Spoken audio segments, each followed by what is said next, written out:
Hvala lijepa i ja vam želim dobrodošlicu u ove nove prostorije.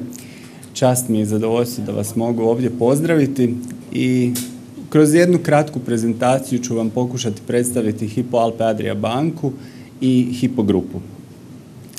Znači, Hypo Alpe Adria banka u Srbiji posluje kao članica Hypo grupe koja ima sjedište u Austriji, u Klagenfurtu.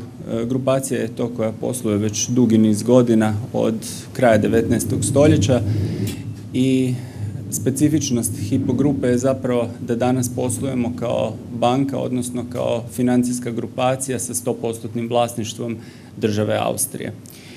Najveći dio poslovanja zapravo se odvija u državama u regiji srednje i istočne Europe, ali ukupno posluje Hypo grupacija u 11 različitih država. Kratki pregled financijskih pokazatelja naše grupacije u odnosu na rezultat u 2011. godini. Znači, u prošloj godini smo ostvarili preko 69 milijuna eura neto prihoda sa bilancom stanja od preko 35 milijardi eura.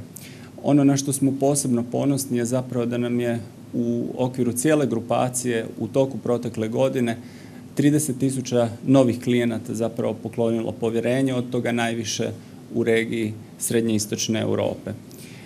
Drugi pokazatelj na koji smo mi bankari posebno osjetljivi je zapravo pokazatelj povjerenja koji se najbolje odražava kroz porast depozita. Na nivou cijele grupacije prošla je godina u tom smislu bila iznimno uspješna i ostvarili smo porast od preko 14% depozita samo u regiji srednje i istočne Europe.